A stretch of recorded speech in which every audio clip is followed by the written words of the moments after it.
The tiny landlocked country of Macedonia wants a seat at the table, the EU table and the NATO table, that is. This former Soviet bloc nation emerged this summer from 10 years of nationalist rule, and its new government, elected on a ticket of anti-corruption and economic reform, is now pushing to get ahead. And to that end, the country's Minister of Defence, who is also the country's Deputy Prime Minister, is on a tour of Europe's capitals. And last week, Radmila Šekerinska was in Berlin. Today she's in London and she's with us in the studio. A very warm welcome. Thank you for coming in. Why does Macedonia want to be a member of the European Union? Being a tiny landlocked country in the Balkan Peninsula, you know, it's enough. We have gone through the 90s, we have gone through the difficulties of Yugoslavia falling apart, and we know how important it is to have stable governance, to have decent democratic values, and to belong to something which is better and bigger. And these were the key issues that have emerged from our citizens. I was on your border a couple of years ago, actually.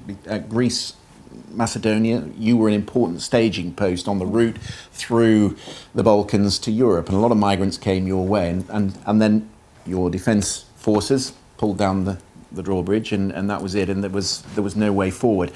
Do you feel that at that point you got enough help from the European Union? Because there is a row tomorrow that Eastern European countries aren't taking enough of their quota. That's what they're going to be talking about at the EU summit in Brussels.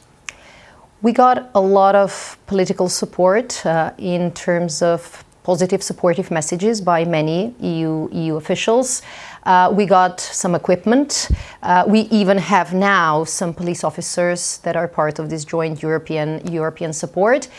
But it is true that without a coordinated European response, generally dealing with the migration issue, Macedonia is not strong enough to sustain the pressure. So actually, if you ask me what kind of support do we need from the EU, it is first and foremost a plan how to deal with future migration It's solidarity. pressures.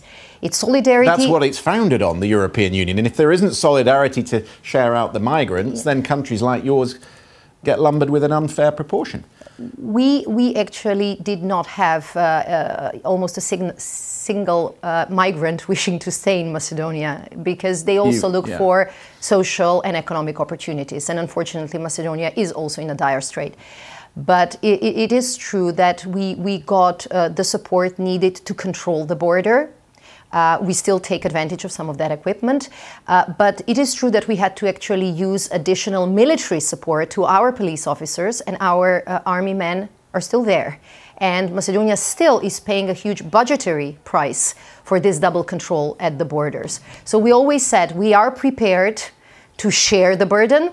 What we are looking for is also the possibility of open doors when it comes to NATO and EU. If we can help EU in times of need, it is high time that we also get the solidarity and the support when it comes to our strategic goal of becoming a member.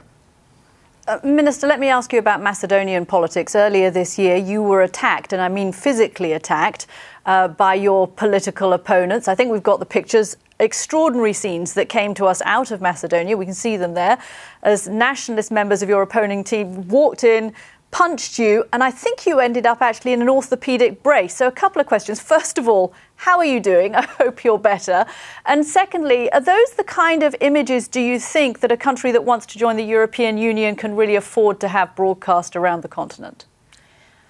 You know, democratic and serious countries get into trouble. And I think the key question is we don't often how see do we those prevent kind of images, though, from EU member states. Yeah, how do we prevent things like this? Macedonia has been going through a protracted political crisis that was going on for the last 3 years. And it was specifically the lack of checks and balances, the lack of anti-corruption efforts, and of course, a lot of pressure on media, on opponents, on businesses that have led the country into such a situation. But, you know, Macedonia is a small country and it manages to recover its strength rather quickly.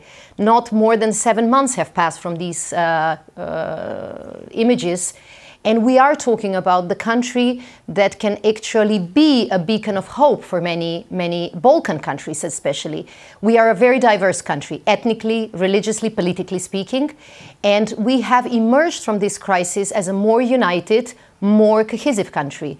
And this is, at least this is what I heard from my colleagues in Bosnia or Kosovo or elsewhere in the Balkans, this is a reassuring sign that you can actually go through the ordeal, but with the right policy and with the right leadership, you can actually make your country stronger. Okay. So the new government is really focusing very much on the democratic reform agenda. We have, I think, come up with tangible results, very decent elections where we got the endorsement of a wide part of our population. And I think that we are, again, the positive Balkan example, both for the EU and NATO. Well, we hope you get the support that you want. Radmila Šekerinska, it's very good to see you in the studio. Thanks for coming in. Thank you for the invitation and the opportunity. Thanks.